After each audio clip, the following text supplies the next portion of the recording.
सभी से नम्र विनती है कि कार्यक्रम पूरा होते तक आप सभी अपना मोबाइल अगर स्विच ऑफ करेंगे या फिर साइलेंट मोड पर विनती करता हूँ कि वे स्थान ग्रहण करें। और एक विनती फिर से एक बार आप लोगों से नम्र विनती है कि मोबाइल अगर स्विच ऑफ करें। यहाँ पर पधार चुके हैं और कुछ ही क्षणों में वे पुष्पार्पण के लिए यहाँ पर अतिथियों से विनती करता हूँ कि वे प्रतिमाओं को पुष्पार्पण करें और इस कार्यक्रम की शुरुआत करें।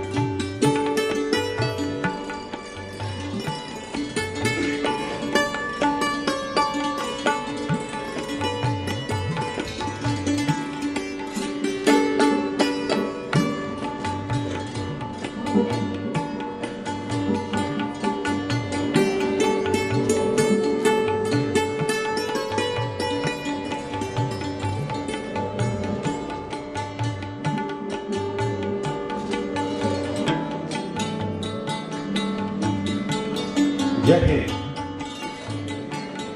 आज 12 दिसंबर 2023 धर्मवीर डॉक्टर बालकृष्ण शिवराम जी मुंडे इनकी 191वीं जन्मतिथि।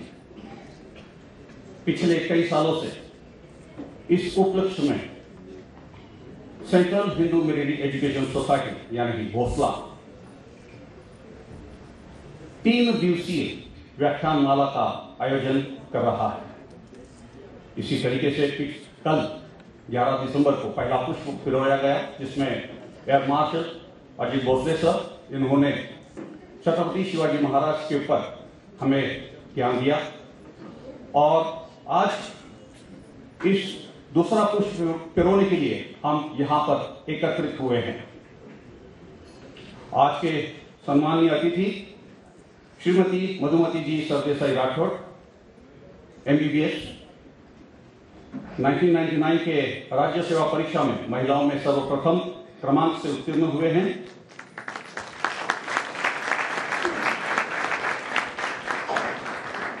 अहमदनगर, धुलिया एवं नासिक के उप जिलाधिकारी के रूप में इन्होंने कार्य किया है और 2021 से डिप्टी डायरेक्टर MTDC नासिक में कार्यरत है। हम आपका स्वागत करते हैं।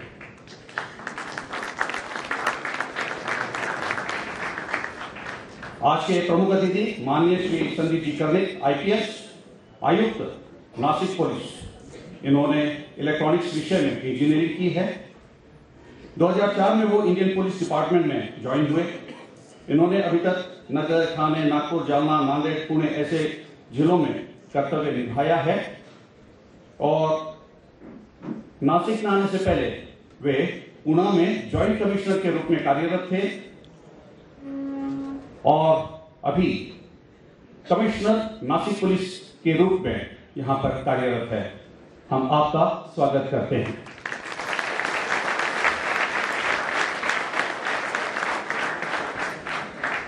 आज के प्रमुख वक्ता surgeon commander doctor Uday Kulkarni sir.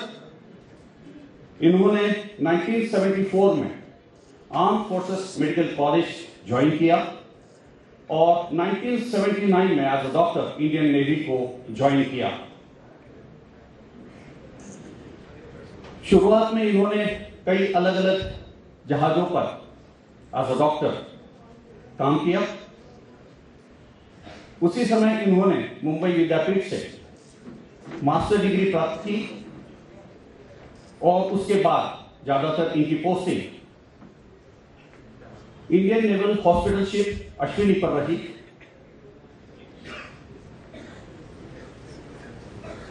Nineteen 1995 में इन्होंने अर्ली रिटायरमेंट लिया और उसके बाद पुणे में सर्जन के तौर पर काम कर रहे हैं।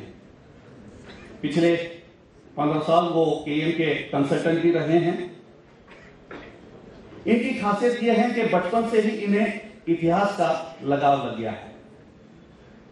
इनके नाना जी ये इतिहास विषय के अध्यापक थे और उन्हीं से मूलभूत सिद्धांत इन्हें प्राप्त हुए और उसके बाद इतिहास विषय में इनकी रुचि निर्माण हुई। इन्होंने तो छठी कक्षा में ही एक आर्टिकल लिखा था। 9वीं कक्षा में पहुंचते पहुंचते इन्हें ऐसा लगा कि वो छठी कक्षा में, मैं छोटा था तब, शायद उस लेख में काफी गलतियां रही होगी या फिर कुछ कमी रही होगी, तो 9th में उन्होंने उसी लेख को और से अच्छा किया, उसमें इंप्रूवमेंट की। तभी से इन्हें इतिहास विषय में विशेष रुचि रही है। 2009 में डॉक्टर कुलकर्णी जी ने पानीपत की तीसरी लड़ाई के बारे में खोज शुरू की। इससे जुड़ी इंफॉर्मेशन प्राप्त करने के लिए उन्होंने दिल्ली, पानीपत, पत्थरगढ़ ऐसी जगह को पर्सनली विजिट किया और 2011 में उन्होंने उस किताब को लिखना शुरू किया। उनकी सबसे पहली किताब है सॉल्स्टिस एट पानीपत इन 2011। इसके बाद इन्होंने द इरा ऑफ बाजीराव, बखर of Panipat, the extraordinary epoch of Nana Saheb Peshwa, Maratha century, the mystery of Hindustan, ऐसी कई किताबें उन्होंने लिखी और इनकी 4 किताबों का तो मराठी में भी अनुवाद हो रखा है। इन्होंने Asiatic society, Nehru centre, Mumbai और लंदन में कई व्याख्यान दिए हैं। इन्होंने टाइम्स ऑफ इंडिया, सकार ऐसी वर्तमान पत्रों में लेखमालाएं भी लिखी है। उन्हें श्री शिवाजी रायगढ़ मंडल की ओर से शिव स्मृति पुरस्कार और आबा साहेब मुजुमदार पुरस्कार प्राप्त हुआ है। उन्हें ग्रेट ब्रिटेन और आयरलैंड रॉयल एशियाटिक सोसाइटी की ओर से फेलोशिप प्राप्त थी। इतिहास लेखन के साथ साथ इन्होंने पत्रकारिता की भी डिग्री प्राप्त की। उन्होंने पुणे विद्यापीठ से ये पत्रकारिता की डिग्री प्राप्त की और उस डिग्री प्राप्त करते हुए इन्होंने अव्वल क्रमांक प्राप्त किया।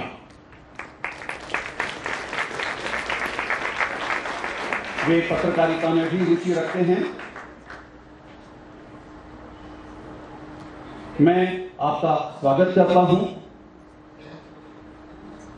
आज इस व्याख्यान के लिए air marshal Ajit Bhosale sir, lieutenant general Rajiv Kanitkar sir, Pramod ji Kulkarni sir और CHME सोसाइटी के सभी पदाधिकारी एवं सदस्य उपस्थित हैं। मैं आपका भी स्वागत करता हूं। आपके साथ विशेष उपस्थिति है surgeon lieutenant doctor Mrs Medha Uday Kulkarni, आपका भी स्वागत करता हूं।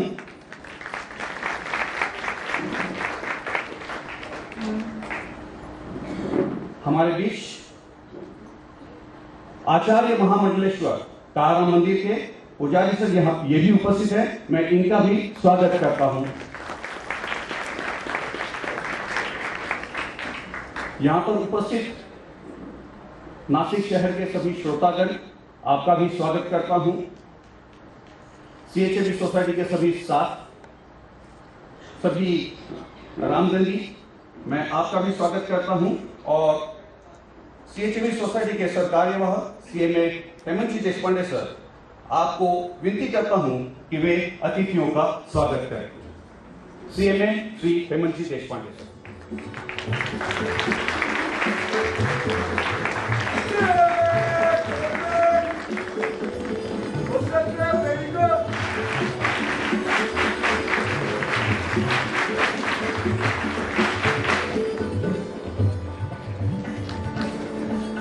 मैं हेमंत जी से उपसंचालिका पर्यटन उपसंचालनालय नासिक, इनका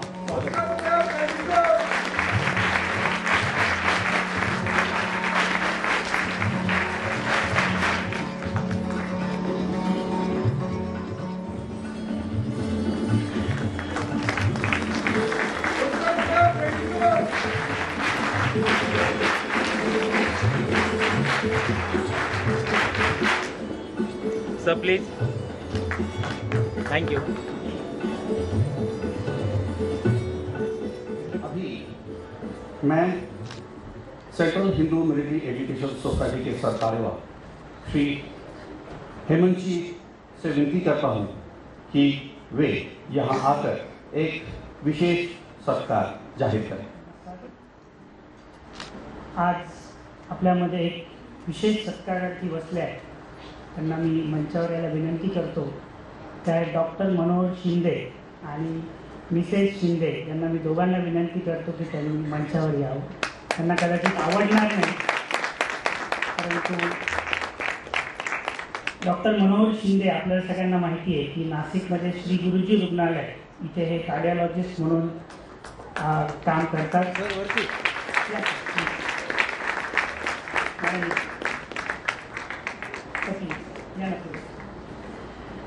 आणि सर निष्णात असे कार्डिओलॉजिस्ट आहेत। काही दिवसांपूर्वी एक सायकलिंग करत असताना नाशिकमध्ये त्याला हार्ट अटॅक येऊन तो पडला आणि माहीत नाही त्याला कोणी श्री गुरुजी रुग्णालयात आणलं आणि तिथे डॉक्टर स्वतः होते आणि त्यांनी त्याला जसं हार्ट अटॅक आला हे लक्षात आल्यानंतर आता नवीन झालेली कॅथलॅब त्याच्यामध्ये त्यांनी कॅथलॅबमध्ये नेलं। कुठलाही फॉर्म भरलेला नव्हता, कुठलाही त्या पेशंटचा नातेवाईक बरोबर नव्हता आणि डॉक्टरांच्या लक्षात आलं की याला जर आता मी ताबडतोब ट्रीटमेंट नाही केली किंवा याच्यावर सर्जरी नाही केली तर ह्या रुग्णाचा प्राण वाचू शकणार नाही। डॉक्टरांनी कुठल्याही क्षणाचा विचार न करता त्या रुग्णाचा नातेवाईक झाले स्वतः आणि त्यांनी त्याच्यावरती 3 मिनिटात सर्जरी केली आणि त्या रुग्णाचा जीव वाचवला। डॉक्टर म्हणतील हे माझं कर्तव्य आहे, मी केलं, परंतु असं कर्तव्य असे डॉक्टर आणि central Hindu military education society Nashik विभागाचे उपाध्यक्ष म्हणून पण त्यांच्यावर दायित्व आहे। ह्या दोघांचेही मी डॉक्टरांचं मनापासून आणि संस्थेतर्फे मी तिथे सगळ्यांना विनंती करतो की यांचा सत्कार यांनी करावा।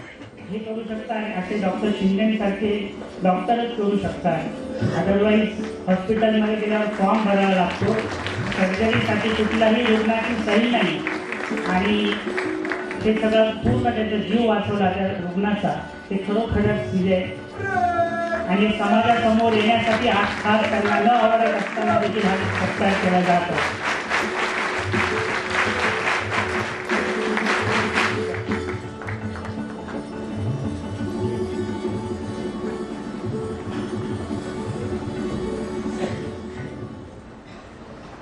मी प्रास्ताविकासाठी उभा आहे, आपल्याला प्रमुख वक्त्यांना ऐकायचं आहे। त्याचप्रमाणे आजचे प्रमुख अतिथी श्रीयुत संदीपजी Karnik sir, IAS commissioner of police, त्याचप्रमाणे Sardesai madam director of MTDC या येथे या कार्यक्रमाला उपस्थित झालेले आहेत। त्यामुळे माझं थोडक्यात प्रास्ताविक करून आपण मुख्य कार्यक्रमाकडे वळू।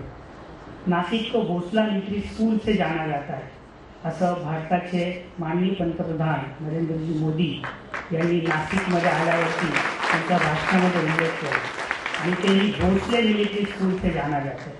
तर मला अशा ह्या कर्मवीर धर्मवीर डॉक्टर बाळकृष्ण शिवराम मुंजे यांची आज 151वी जयंती आहे आणि ह्या जयंतीनिमित्त आपण इथे सगळेजण उपस्थित झालेलो आहे। एक महान व्यक्तिमत्व, राष्ट्रीय सुरक्षा धोरण अथवा संरक्षण क्षेत्रात स्वातंत्र्यपूर्व काळात भारतीय युवक युवतींना राष्ट्रीय सक्रियपणे सहभागी व्हावे यासाठी 1935 साली देश पारतंत्र्यात असताना central Hindu military education society हे छोटंसं रोपटं लावलं आणि 1937 साली Bhonsala military school for boys हे त्यांनी सुरुवात केली। डॉक्टर मुंजेंचं स्वप्न म्हणजे किती दूरदृष्टी होती की 100 वर्षापूर्वी डॉक्टरांनी विचार केला होता की जसं मी मुलांना सैनिकी शिक्षण देतो आहे तसं मुलींसाठी युवतींसाठी देखील मी मिलिटरी शिक्षण देऊ शकलो पाहिजे। पण तेव्हाची गरज, तेव्हाची काळाची किंवा मुलींबद्दलच्या शिक्षणाबद्दलचा आपल्या सगळ्यांना माहिती आहे की तेव्हाची व्यवस्था त्याच्यामध्ये डॉक्टरांनी 1937 साली मुलींसाठी समर मिलिटरी ट्रेनिंग कॅम्प चालू केला आणि 1 महिन्याचा कॅम्प देऊन मुलींना सैनिकी शिक्षण थोडक्यात काय होणार त्याची ओळख करून देण्यासाठी डॉक्टरांनी हे उपक्रम चालू केले। डॉक्टर बाशी मुंजेंनी 1937 साली जेव्हा स्कूल सुरू केलं त्यावेळेस त्यांच्याबरोबर स्वातंत्र्यवीर सावरकर, त्याचप्रमाणे लोकमान्य टिळक यांचा मोठा प्रभाव होता आणि डॉक्टरांनी 1937 साली सावरकरांच्या मनातला स्वप्नातला भारत जो एक सुनियंत्रित सक्षम, सुसंचालित, सुरक्षित, संरक्षित आणि सुसंघटित असा भारत हे निर्माण करण्याचं स्वप्न घेऊन धर्मवीर डॉक्टर बाशी मुंजे यांनी हे सुरुवात केली. संस्थेचं ब्रीद वाक्य अग्रतश्चतुरो वेदा पृष्ठता सशरम धरू इदम ब्राह्मम इदम शास्त्रम शापादपि षडादपि. Knowledge of power and power of knowledge. जो सत्याचा विरोध करेल त्याला ज्ञानाने व बाणाने पराजित करेल असा हा रामदंडी म्हणजे विद्यार्थी, आमच्या विद्यार्थ्यांना रामदंडी म्हणतो आणि भोसलाच्या कॅम्पसला रामभूमी म्हणतो. हा रामदंडी घडावा असा वसा घेऊन ही संस्था गेली 86 वर्ष अविरतपणे कार्य करते आहे. दिवसेंदिवस संस्थेचा विस्तार वाढतो आहे. संस्था KG to PG नव्हे, PG to PhD पर्यंत संशोधनापर्यंत संस्था कार्य करते आहे. त्यामध्ये भोसला हे जसं संरक्षण क्षेत्रासाठी ओळखलं जातं, मिलिटरी स्कूल किंवा कॉलेज म्हणून ओळखलं जातं, त्याचप्रमाणे भोसला हे स्पोर्ट्स आणि ॲडव्हेंचर या दृष्टीने देखील ओळखलं जातं. आणि ॲडव्हेंचरचाच पार्ट म्हणून आज आपल्या इथे मध्ये MTDCच्या ज्या डायरेक्टर आहेत त्या उपस्थित आहेत आणि महाराष्ट्र पर्यटन विकास महामंडळाच्या संयुक्त विद्यमाने अंजनेरी येथे भोसला मिलिटरी स्कूल म्हणजे आपल्या संस्थेसाठी एक 5 एकरची जागा देऊन MTDCने ॲडव्हेंचर टुरिझम सुरू करण्यासाठी आपल्याला 5 वर्षाचा करार केला आणि आपण हा ॲडव्हेंचर टुरिझम आणि स्पोर्ट्स यासाठी इन्स्टिट्यूट आता स्थापन केलेली आहे आणि लवकरच ही सुरुवात आपल्याला करता येऊ शकते. त्याचप्रमाणे भोसलाचा विस्तार व्हावा आणि व्हर्टिकल ग्रोथ व्हावी. कारण हॉरिझॉन्टल ग्रोथ करत असताना भरपूर देशातून मागण्या आहे, भरपूर स्टेट्समधनं भोसलाला आमच्या स्टेटमध्ये शाळा सुरू करा असं म्हटलं जातं, परंतु एवढा सगळा पसारा एस्टॅब्लिश करणं शक्य नाही. त्यामुळे भोसलाने व्हर्टिकल ग्रोथ करून अरुणाचलमध्ये नॉर्थ ईस्टच्या विद्यार्थ्यांना LDAमध्ये प्रवेश मिळण्यासाठी विवेकानंद केंद्राच्या शाळांबरोबर जॉईंट व्हेंचर करून ह्या 3 महिन्यापूर्वी अरुणाचलमध्ये जयरामपूर ह्या गावामध्ये विवेकानंद केंद्राच्या शाळेबरोबर NDA ट्रेनिंग डॉक्टर मुंजे आर्म फोर्सेस प्रिपरेटरी अकॅडमी ही अकॅडमी सुरुवात केली आहे. आणि मला खात्री आहे की लवकरच नॉर्थ ईस्टमधून देखील भोसला NDAसाठी इथून विद्यार्थी तयार करू शकतो.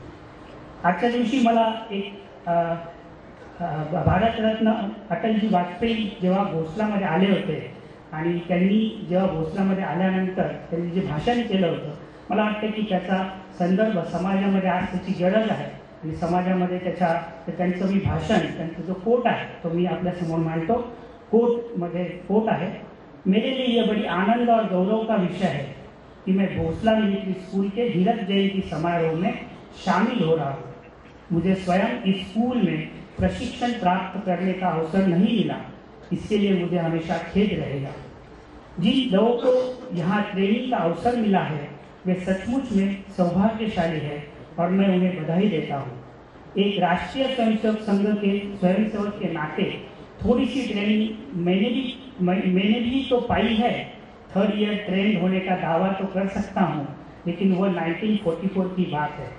अब अभ्यास नहीं रहा. आपने देखा कदम मिलाकर चलना यह अपने लिए बड़ा कठिन काम है. यह केवल परेड का हिस्सा नहीं है, ये केवल ड्रिल का भाग नहीं है.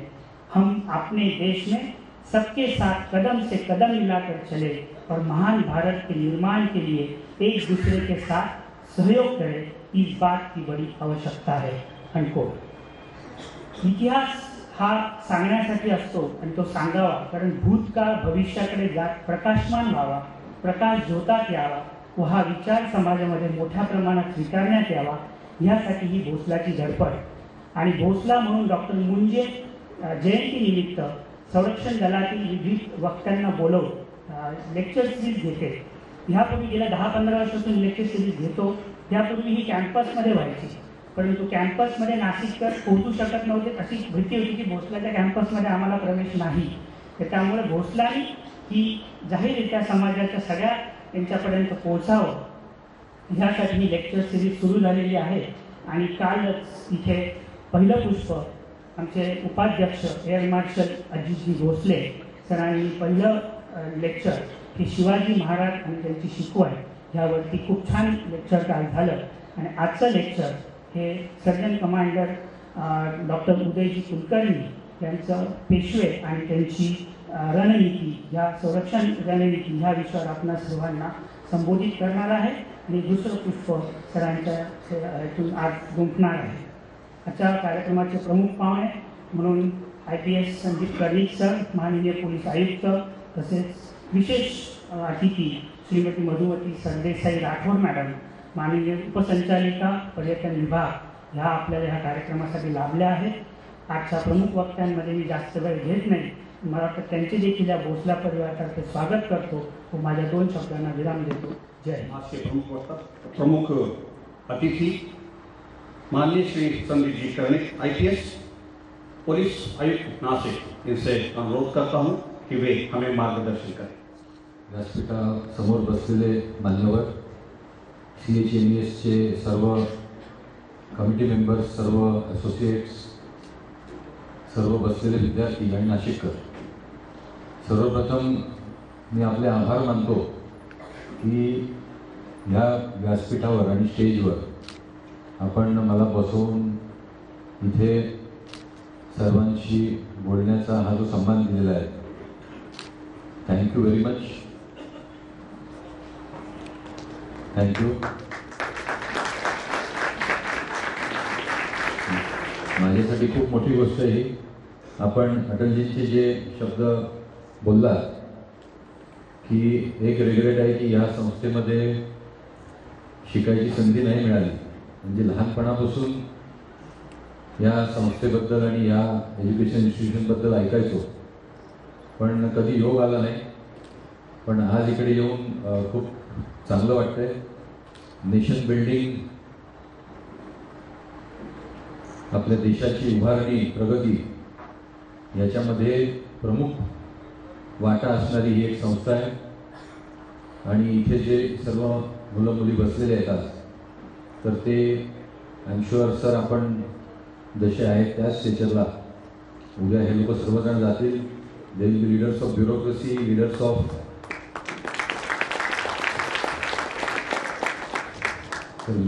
Bureaucracy, arm forces, judiciary and definitely head of governments. आपल्या ह्या लेवलचं आपलं जी काही क्वालिटी आपण मेंटेन करता.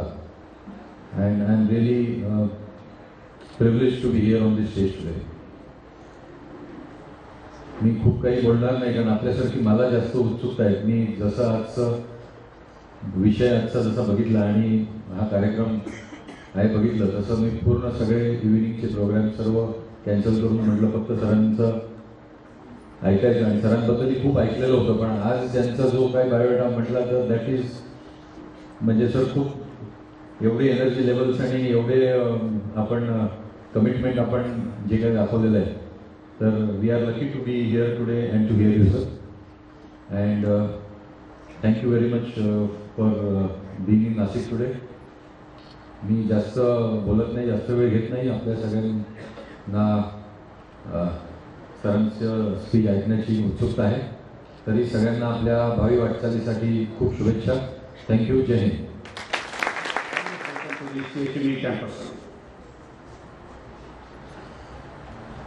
मैं अभी सम्मानीय अतिथि माननीय श्रीमती मधुमती सरदेसाई राठोड मैडम, इनसे रिक्वेस्ट करता हूँ कि वे हमें मार्गदर्शन.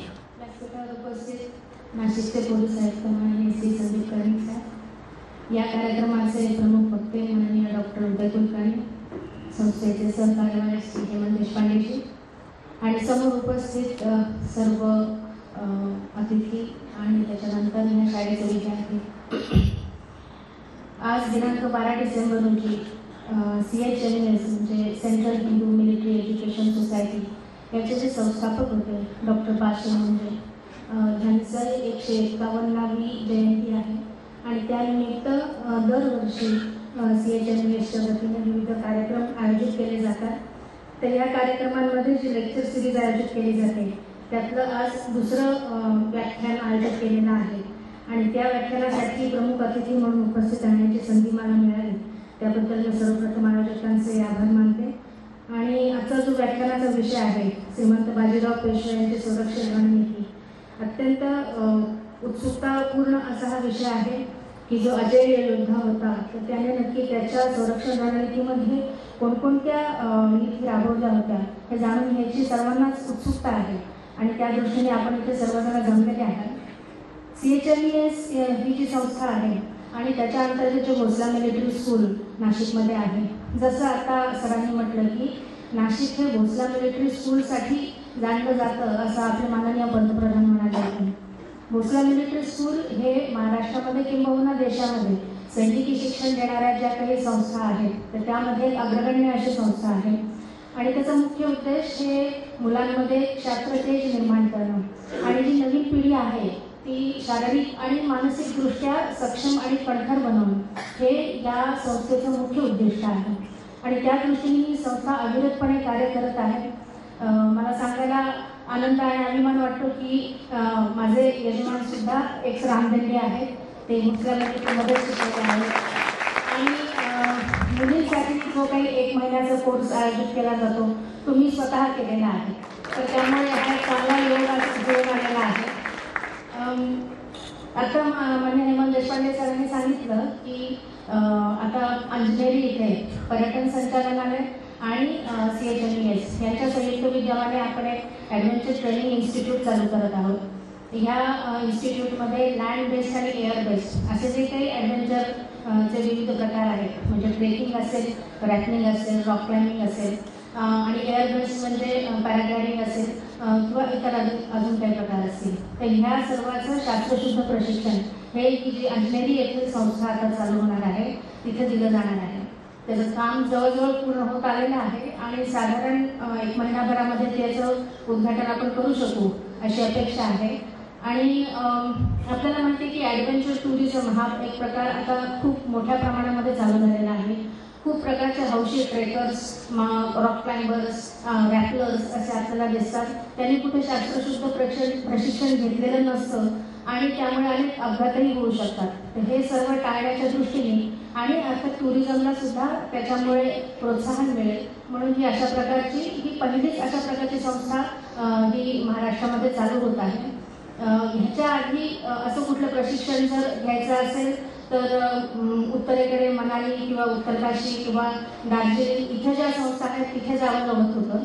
परंतु आता महाराष्ट्रामध्ये सह्याद्रीमध्ये कसं माउंटन क्लाइम्बिंग किंवा ट्रेकिंग करायचं त्याचं प्रशिक्षण ह्या संस्थेमध्ये दिलं जाणार आहे आणि मला खात्री आहे की ही संस्था सुरू झाल्यानंतर इथे जे कोणी ट्रेकर्स येतील किंवा माउंटन क्लाइंबर्स येतील त्यांना याचा खूप मोठा फायदा होणार आहे. तर आणि भोसला म्हणजे अर्थात CHMES जे आहे तर हे सर्व अपेक्षा ह्या निश्चितच पूर्ण करतील याची मला निश्चितच खात्री आहे. आणि आता त्याच्यानंतर आजचा जो व्याख्यानाचा विषय आहे श्रीमंत बाजीराव पेशवे यांची संरक्षण रणनीती याबद्दल आपल्याला surgeon commander doctor Uday Kulkarni हे सविस्तर माहिती देणार आहेतच. परंतु श्रीमंत बाजीराव पेशवे यांच्याबद्दल मी पण थोडंसं वाचन केलं तर त्याच्यामध्ये असं निदर्शनाला आलं की 1720 ते 1740 या 20 वर्षांच्या कालावधीमध्ये या अजय योद्ध्याने एकंदरीत 41 लढाया लढल्या आणि या सर्व लढायांमध्ये तो अपराजित राहिला. तर असं कोणतीही त्याच्यामध्ये संरक्षण रणनीती होती की ज्यामुळे कुणीही त्यांना हरवू शकलं नाही हे खरोखर जाणून घेणं अत्यंत औत्सुक्याचं ठरेल. त्याच्यामध्ये एक असं निदर्शनाला आलं की त्यांचं अतिशय वेगवान हालचाली करणारं घोडदळ हे त्यांची फार मोठी अशा प्रकारची एक स्ट्रॅटेजी होती आणि त्याच्यामुळे त्यांना कोणी हरवू शकलं नाही. आणि अनेक इतिहासकारांनी श्रीमंत बाजीराव पेशव्यांनी जे काही विजय मिळवले त्याच्याबद्दल त्याचं वर्णन केलेलं आहे, त्यांची स्तुती केलेली आहे. त्याच्यामध्ये त्यांनी असं म्हटलेलं आहे की मराठा साम्राज्याचा जो पाया होता तो छत्रपती शिवाजी महाराजांनी घातला, मात्र ते मराठी साम्राज्य हे पुढे वाढवण्याचं काम, ते त्याचं पुढे तुकडे न होऊ देण्याचं काम, त्याचा दरारा निर्माण करण्याचं काम आणि एका राज्याला साम्राज्यामध्ये परावर्तित करण्याचं काम हे बाजीराव पेशव्यांनी केलेलं आहे. आणि हे असे बाजीराव पेशवे यांच्यामध्ये असंही म्हटले इतिहासकारांनी की he had the head to plan and the hands to execute, म्हणजे दोन्ही पण ते करू शकत होते, रणनीती आखू पण शकत होते आणि प्रत्यक्ष रणमैदानावरती त्याचं एक्झिक्युशन पण करू शकत होते. तर अशा प्रकारचे हे श्रीमंत बाजीराव पेशवे एवढ्या लढाया फक्त 20 वर्षाच्या कालावधीमध्ये आणि त्याचा जो परिणाम व्हायचा शेवटी तो झाला आणि वयाच्या 40व्या वर्षी त्यांचं देहावसान झालं. आणि मराठ्यांच्या इतिहासामध्ये जर आपण म्हटलं किंवा पेशव्यांच्या इतिहासामध्ये सर्वाधिक कर्तृत्ववान असलेले 2 पेशवे होते. माझ्या मते श्रीमंत बाजीराव पेशवे आणि श्री माधवराव पेशवे. हे 2 पेशवे दुर्दैवाने अल्पायुष्य ठरले. जर ते जास्ती काळ जगले तर कदाचित इतिहास वेगळा राहिला असता. असो, आपण इतिहास बदलू शकत नाही, मात्र इतिहासामध्ये आपण निश्चितच डोकावू शकतो. तर आज हे काम आपण डॉक्टर उदय कुलकर्णी यांच्या मदतीने करणार आहोत. आपलं जास्ती वेळ न घेता मला या कार्यक्रमासाठी बोलवलं त्याबद्दल धन्यवाद देते. धन्यवाद. आपल्यासारख्या उच्चपदस्थ रामदांडींना पाहून आमचा पण पूर अभिमानानं भरून येतो. Thank you madam.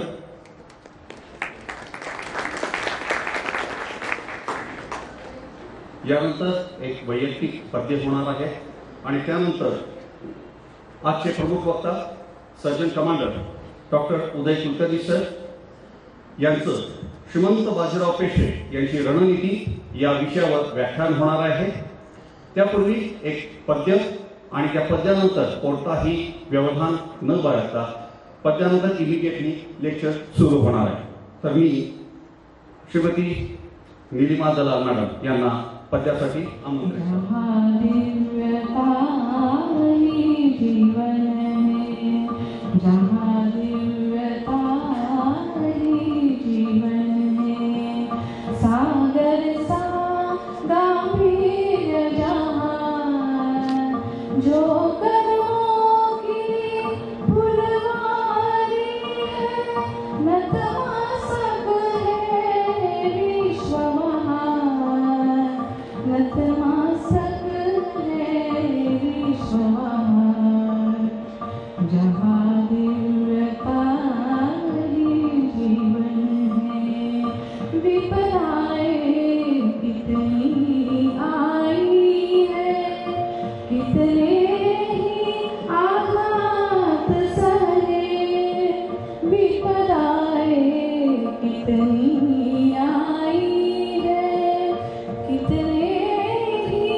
नत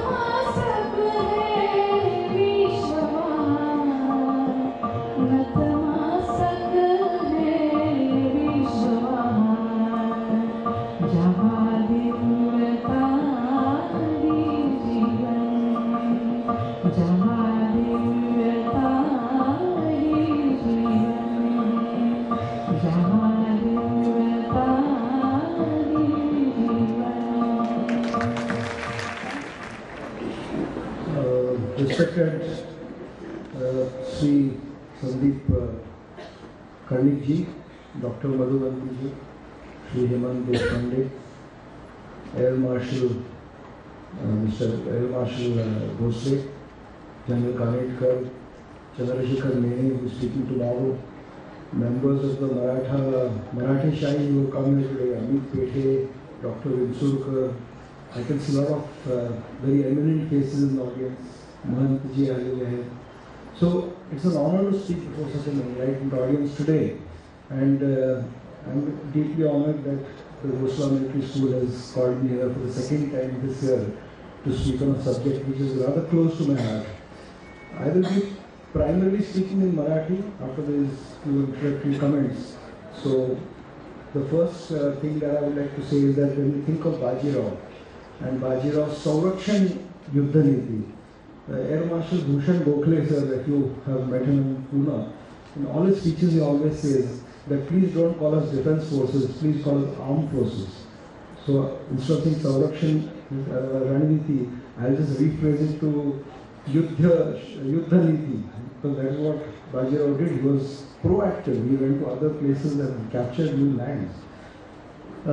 एकदा असे एक आख्यायिका आहे की मोगल बादशाहने एक चितारी पाठवला होता कि ये बाजीराव क्या चीज़ है, हमको कुछ लिख के बताइए कि उनके बारे में डिस्क्रिप्शन बताइए.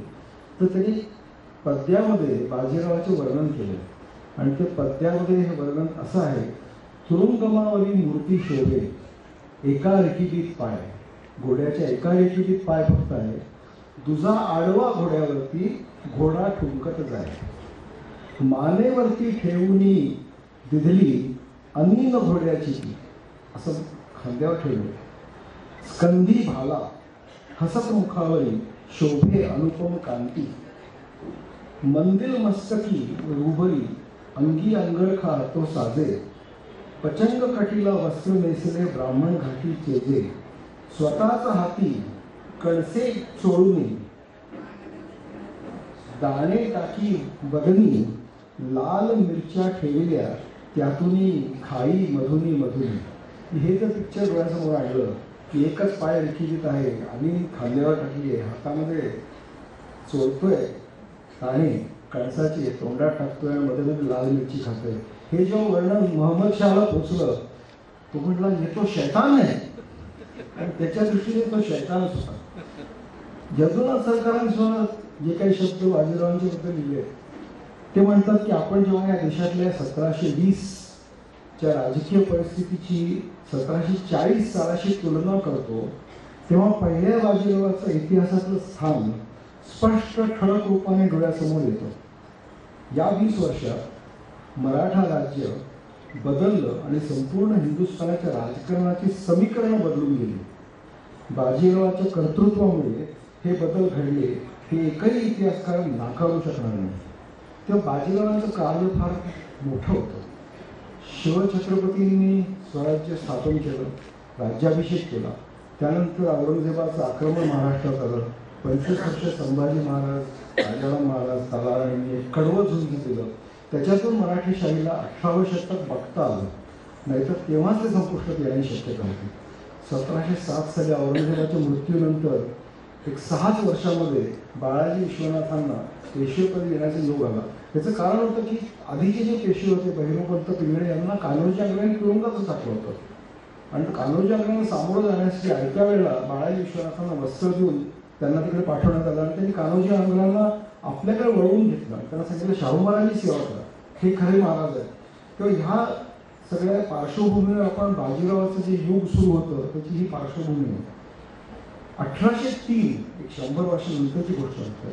जर आपण मराठी शाहीकडे लक्ष दिलं, दुसरा अँग्लो मराठा वॉर ज्याला आपण म्हणतो, त्या अँग्लो मराठा वॉरच्या वेळेला आपण बघतो की सर्व मराठी शाहीला वेगळ्या वेगळ्या युद्धांमध्ये, शिंद्यांना वेगळ्या युद्धामध्ये, होळकरांना वेगळ्या युद्धामध्ये हरवत इंग्रजांनी सबंध हिंदुस्थानाचा लचका, सबंध आपला घास आपल्या घशात घातला.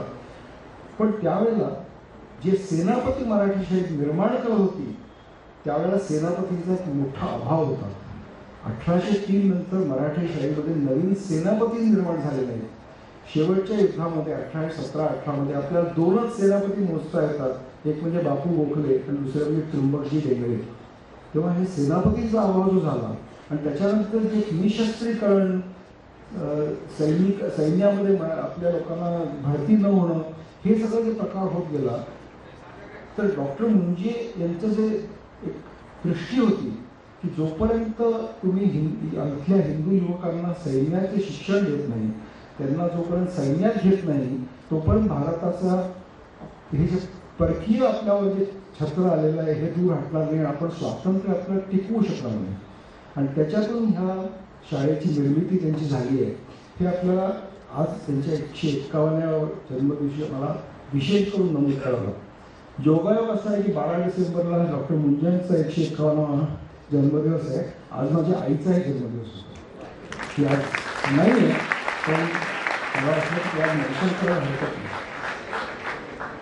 तर आपलं जे ब्रीद वाक्य आपण वाचतो, अग्रता चतुरो वेदा पृष्ठतः सशरम धनु इदम ब्राह्मम इदम क्षात्रम शापागती शरागती, हे खरं परशुरामाच्या तोंडी आलेलं वाक्य आहे.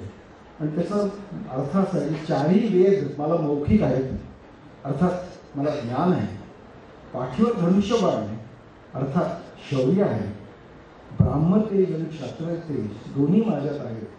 जर कोणी याचा विरोध केला तर परशुराम शाप देऊन अथवा बाणाने त्याचा पराभव करेल. आणि त्यामुळे हे जे ब्रीदवाक्य भोसला मिलिटरी स्कूलचे आहे हे बाजीराव पेशव्याला 100% तंतोतंत जुळतं, असं मला त्यांचं चरित्र एकंदर बघितल्यावर लक्षात येतं. आता 1817 साली सेनापती नसलेलं मराठी शाहीच्या 100 वर्ष आपण जर मागे गेलो तर वस्तुस्थिती अगदी याच्या उलट होती. जे अनेक दास्यत्वातून स्वराज्य निर्माण झालं, त्याच्यात त्या अग्निदिव्यातून 25 वर्षाच्या युद्धातून आपण बाहेर पडलो आणि त्या अग्नीतून बाहेर येऊन मराठीची अजून पावन झाली असं म्हणायला पाहिजे. आणि 1707 मध्ये औरंगजेबाचा मृत्यू झाला. ही एक वॉटरशेड आहे एक प्रकारचं भारतीय इतिहासामध्ये. आणि त्याच्यानंतर आपल्याला मराठी उत्तरेकडे झेपावलेले दिसतात. नर्मदा ओलांडून अनेक पराक्रमी मराठी योद्धा, नेमाजी शिंदे वगैरे असे अनेक पराक्रमी योद्धे उत्तरेकडे जाताना दिसतात. या काळामध्ये सुरुवातीला शाहू महाराजांना 18 वर्षाच्या प्रदीर्घ कारावासानंतर मोगलांच्या कैदेतून सोडून जेव्हा ते परत आले तेव्हा त्यांना युद्धशास्त्राच्या बद्दल माहिती जुजली होती, राज्य कसं चालवायचं याच्याबद्दल माहिती जुजली होती. त्यामुळे आपल्या भोवती त्यांनी अशी कुशल माणसं गोळा केली. सेनापती समजा धनाजीराव जाधवराव होते, राज्य करण्यासाठी चिटणीस होते, त्यावेळेला बाळाजी विश्वनाथ त्यांचे सेनाकर्ते होते. अशी सगळी मंडळी आपल्या भोवती त्यांनी गोळा केली आणि ह्याच्यातून त्यांनी आपला हळूहळू जम बसवला.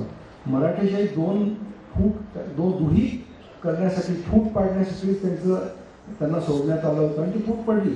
साताराची एक गादी झाली, कोल्हापूरची गादी झाली, ती आजपर्यंत आपल्याला दिसते की सातारचा एक छत्रपती आहे, कोल्हापूरचे छत्रपती.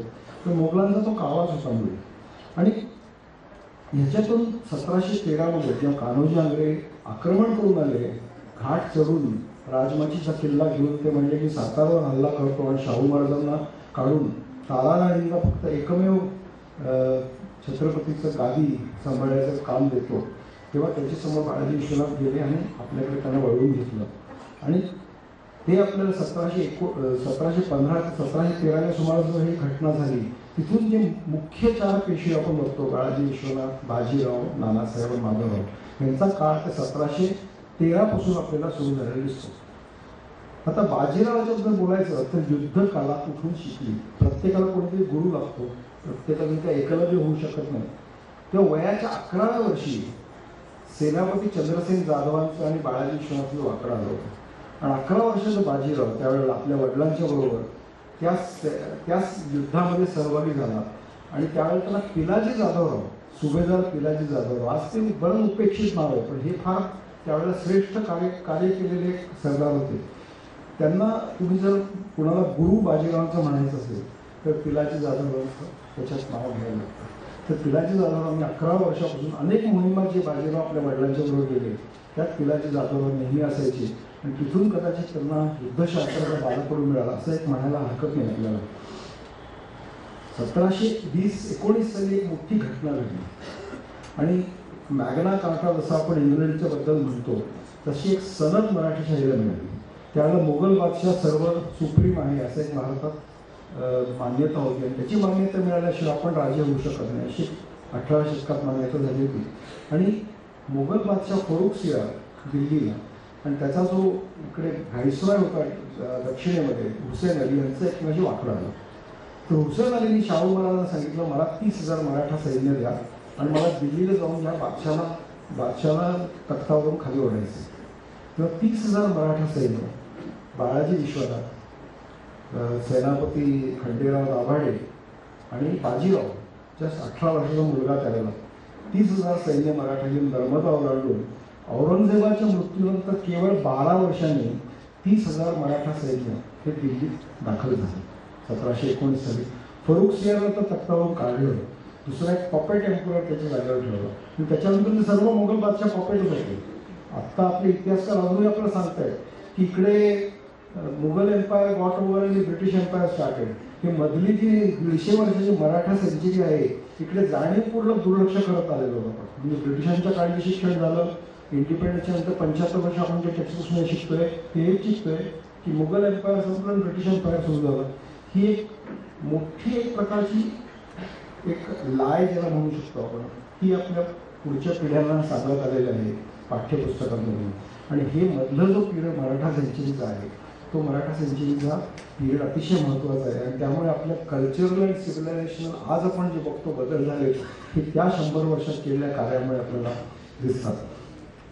1719 साली 3 सनदा मोगलांच्याकडून आपल्याला मिळाल्या. पहिला सनद होता स्वराज्याचा, म्हणजे शिवाजी महाराजांनी जे प्रांत त्यांच्या ताब्यात घेतले होते आणि ते अगदी दक्षिणेपर्यंत होते, कावेरीच्या किनाऱ्यापर्यंतचे प्रांत शिवाजी महाराजांनी ताब्यात घेतले होते. हे सर्व प्रांत हे स्वराज्यात मोडतात. फक्त कोकणपट्टी आणि पुण्याचा प्रदेश नव्हे, तर ती बंगलोर जवळचे काही जागा आहेत, काही कावेरीच्या काठच्या जागा आहेत, अशा अनेक जागा हे शिवाजी महाराजांचं स्वराज्य होतं. आणि ह्या स्वराज्याची सनद मोगलांनी दिली. त्यामुळे शेवटपर्यंत मराठी जे दक्षिणेत लढले हे ह्या स्वराज्याला हैदर अली कडून म्हणा किंवा टिपू सुलतान कडून यांच्याकडून मोकळे करण्यासाठी दक्षिणेत लढाई की शिवाजी महाराज स्वराज्य तुम्ही आम्हाला दिलं पाहिजे. दुसरी सनद त्यांना दिली सरदेशमुखीची. सरदेशमुखीने दक्षिणेचे 6.5 सुबा, खानदेश 11 सुबा मानला जातो.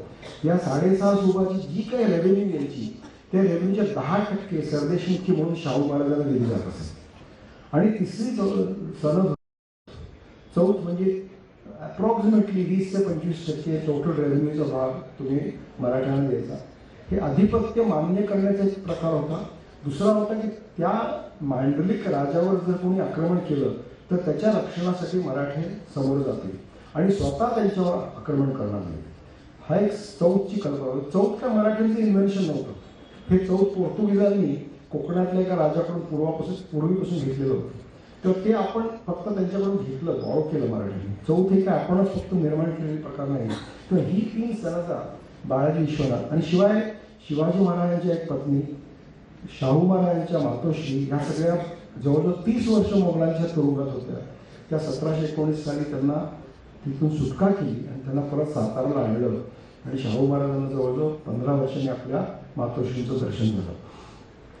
1 वर्षाने त्याच्यानंतर बाळाजी विश्वनाथ मृत्यू झाला आणि 20 वर्ष वय पूर्ण न झालेले बाजीराव यांना शाहू महाराजांनी पेशवेपद दिलं.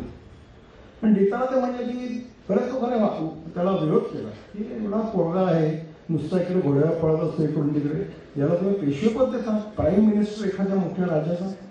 तर ते म्हणजे नाही काम केलं तर आपण त्याला काढून टाकू. पण याच्या वडिलांनी माझ्यासाठी एवढी सेवा केली की ते बाळाजी विश्वनाथांना अतुल पराक्रमी सेवक असं एक पत्रामध्ये शाहू महाराजांनी उल्लेख केलेला. तेव्हा बाजीरावला पेशवेपद देणं मला भाग आहे असं कोण त्यांनी ते बाजीरावांना दिलं.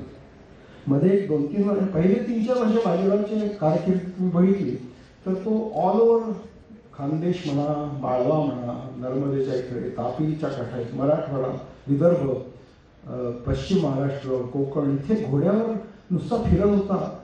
डोंगर, दर्या, नदीवरचे उतार, कुठे कुठे काय काय आहे हे स्वतःला ज्ञान अवगत करत होतं. लहान लहान लुटपुटच्या लढाया झाल्या असतील पण मोठी लढाई त्यांनी पहिल्यांदा हे सर्व ज्ञान अवगत केल्यापर्यंत कुठे केली नाही. त्यावेळेला परत निजामुल मुल्क नंतरचा जो असफ जहा होता त्याला स्वतःचा एक ठाण दक्षिणेत स्वतःचं उभं करायचं होतं म्हणून तो दक्षिणेत आला. आणि आधीचा जो तिकडचा व्हाईसरॉय होता तो मराठ्यांना त्रास देत होता. म्हणून शाहू महाराजांनी ठरवलं की आपण निजामुल मुल्कला मदत करू आणि बाजीरावांना निजामुल मुल्कच्या मदतीसाठी पाठवलं. साखरखेर्डा म्हणून जो जागा आहे मराठवाड्यात, तिथे निजामाला विजय मिळवण्यासाठी मराठ्यांनी, बाजीरावांनी स्पेसिफिकली मदत केली. निजामाने त्याला टायटल पण दिली, शहामतपणा म्हणून, की शौर्याचा मूर्तिमंत नमुना असाच अर्थ होतो शहामतपणाचा. पण निजामाचा कावा हा वेगळा होता, हे नुसतं दाखवण्याच्या गोष्टी होता. त्याचा खरं म्हणजे सातारच्या गादीवर दावा होता की शाहू महाराज आपलं ऐकत नाही. शाहू महाराजांना प्रोटेक्ट करणारा मुख्य जो सेनापती त्यांचा आहे, जो पेशवा आहे, तो आहे बाजीराव. तो हे अडथळे मला इथून दूर केले पाहिजे. दुर्दैवाने ज्यावेळी कोल्हापूरकर संभाजी महाराज जे होते, हे निजामाच्या बोलण्याला फसून त्याला जॉईन झाले आणि निजाम 1727 एक मोठी सेना घेऊन पुणे साताराच्या रोख धरून येऊ लागला. तेव्हा बाजीराव साहेब दक्षिणेकडे कुठेतरी त्यांचा मोर्चावर होते, श्रीरंगपट्टणम आणि चित्रदुर्गच्या त्यांच्या स्वाऱ्या झाल्या. तर शाहू महाराजांनी लगेच त्यांना इकडे बोलवलं की इकडे प्रकरण उद्भवलं आहे नाही, ते सोडून ताबडतोब परत आल्यावर त्यांनी लगेच त्याची व्यूहरचना केली. पहिली गोष्ट, पुरंदरच्या किल्ल्यामध्ये शाहू महाराजांना चिमाजी अप्पा घेऊन गेले. म्हणजे ते पुरंदरचा किल्ला अभेद्य होता, इतका सोपं नव्हतं ते त्यांना काही करणं. आणि मग स्वतः त्यांच्याबरोबर जे त्यांचे प्रमुख अनुयायी होते, म्हणजे राणोजी शिंदे, मल्हारजी होळकर, उदाजी पवार, हे सगळे त्यांचे मुख्य त्यांचे सपोर्ट्स होते, बाजी भिवराव रेठरेकर, या सगळ्यांना घेऊन त्यांनी पुणे सोडून दिलं. पुणे त्यावेळेला एक छोटं खेडेगाव होतं, त्याला काही महत्त्व नव्हतं. निजामाने जरी पुण्यावर हल्ला केला, पुणे जाळलं फोडलं, तरी त्यांनी काही त्याला फरक पडणार नव्हता. स्ट्रॅटेजिकली विचार करत होतो की ह्याच्यात आपल्याला काही फरक पडणार नाही. आपलं सैन्य घेऊन तो निजामाच्या प्रदेशात घुसला. इथून पुणतांबा गोदावरी नदी क्रॉस केली आणि तो डायरेक्टली औरंगाबादकडे रोख करून जायला लागला. औरंगाबाद हे फार मोठं शहर, निजामाचं ते एक प्रकारचं त्याच्या गळ्यातला ताईतच म्हणायला पाहिजे. औरंगाबादला जातोय म्हटल्याबरोबर त्यांनी आपला एक सरदार ऐवज खानाला उत्तरेकडे पाठवून दिलं. पण बाजीराव नुसती औरंगाबादकडे गेला, पण ते बाजूला टाकून पुढे जालना, पुढे मंगरुळपीर असे मराठवाड्यातली गावं ती पार करत तिथे लुटालुटी करत गेली. आणि ते सगळं निजामाचा प्रदेश होता. तिथे जोपर्यंत ऐवज खान येतो तोपर्यंत बुऱ्हाणपूरकडे जायला लागला. आता बुऱ्हाणपूर दुसरं मोगलांची मोठी राजधानी, बुऱ्हाणपूरवर हल्ला होईल म्हणून परत इकडून सैन्य तिकडे जायला लागलं. तेही त्यांनी होऊन दिली की बुऱ्हाणपूर प्रॉपर अटॅक केलंच नाही. तिथून बाजूला घेऊन तो तापी ओलांडून गुजरातमध्ये जाऊ लागला. मग निजामाने सांगितलं जाऊ दे, आता बाजीराव गेला, मी परत पुण्याला येतो. पुण्याला येऊन त्यांनी संभाजी महाराजांचा राज्याभिषेक केला की आता शाहू महाराजांचं राज्य संपलं, आता तुम्ही एकमेव मराठा सेनापती छत्रपती राहिला. हे होतं नव्हतं 1-2 महिने तिकडे गुजरातमध्ये अलीराजपूर नावाचं गाव आहे, त्यावेळेला तिकडे ते गेले. सोनगड म्हणून किल्ला, इकडे काही दिवस काढले आणि तिथून तिरासारखे औरंगाबादच्या रोखांनी कासारवाडीचा घाट आहे नाशिकच्या उत्तरेकडे, त्या कासारवाडीच्या घाटाने खाली उतरत आले आणि एकदम रोख धरला औरंगाबादचा. तेव्हा निजाम एकदम खडबडून पुण्याला जागा झाला की आपल्याला आत्ता औरंगाबादला रक्षण केलं पाहिजे. आणि सर्व सैन्यानेशी पुण्याहून निघाला आणि पुणतांब्याला आला, कारण पुणतांब्याला गोदावरीचा उतार होता, फेब्रुवारीचा महिना होता, पाणी नव्हतं नदीला. आणि तिकडे आल्यावर बाजीरावने काय केलं, बंजारा असायचे त्यावेळेस, सगळ्या सैन्याला अन्नधान्य पुरवणारे बंजारा असायचे. ते निजामाच्या सैन्य इकडे येणार म्हणून बंजारा सगळे गोळा झाले होते. आधी त्या बंजाराला पिटाळून लावलं आणि बंजाराने पिटाळल्यानंतर निजामाने 3 दिवसात गोदावरी ओलांडली. पहिल्या दिवशी एक सैन्य गेलं, दुसऱ्या दिवशी स्वतः निजाम गेला, तिसऱ्या दिवशी तोफखाना येणार होता. आता तोफखाना मराठ्यांच्याकडे नसल्यामुळे तोफखाना यायच्या आत गोदावरीचा उतार बाजीरावाने बंद केला. तर निजाम आणि त्याचं सैन्य काहीसं या बाजूला आलं, पण तोफखाना मात्र गोदावरीच्या दक्षिणेलाच राहिला. आणि पालखेड नावाचे ठिकाण आहे औरंगाबादजवळ, ते पालखेड नाशिकला पण आहे, पण ते नव्हे, हे वैजापूर औरंगाबादच्या साईडला आहे. त्या पालखेड नावाच्या गावाला चारही बाजूला निजामाच्या सैन्याला घिरट्या घातल्या. त्याच्याबरोबर कोण होते, राणोजी शिंदे, मल्हारराव होळकर, दावळजी सोमवंशी, बाजी रेठरेकर आणि पिलाजी जाधवराव यांनी चारही बाजूला घिरट्या घालून त्याचं अन्न धान्य पाणी सर्व बंद करून टाकलं. आणि 3 दिवसात औरंगजेबाचा पठ्ठ्या, मोगल साम्राज्याचा सर्वात शक्तिशाली असा जो सेनापती होता निजाम, याला बाजीराव पुढे गुडघे टेकायला लागले. कारण पाणी नाही, सर्व नद्यांचं पाणी कट केलं, अन्न नाही एवढ्या मोठ्या सैन्याला. आणि 3 दिवसात त्यांनी 6-8 कलमं लिहून दिली बाजीरावला की मी परत शाहू महाराजांच्या वाटेला जाणार नाही, संभाजी महाराजांना परत कोल्हापूरला पाठवून देईन, त्यांना परत छत्रपती करायला लाभ देणार नाही. अशी सगळं कलमं देऊन त्यांनी सपशेल माघार घेतली. एक पत्र आहे, परत जेव्हा तो हैदराबादला गेला तो काही दिवस त्यांनी अन्न काही खाल्लं नाही, इतका तो अपसेट झाला होता पराजयाने. पण निजामाचा पराभव पालघेटला झाला याचा सगळीकडे ऑल ओव्हर इंडिया म्हणा तसं त्याचं नाव झालं बाजीरावचं. ही कोणतरी पहिली सलामी ज्याला आपण म्हणतो तशी बाजीरावने पूर्ण हिंदुस्थानभर दिली की इथे निजामाला पराभूत करून बाजीराव हे नाव पूर्ण हिंदुस्थानभर पसरलं.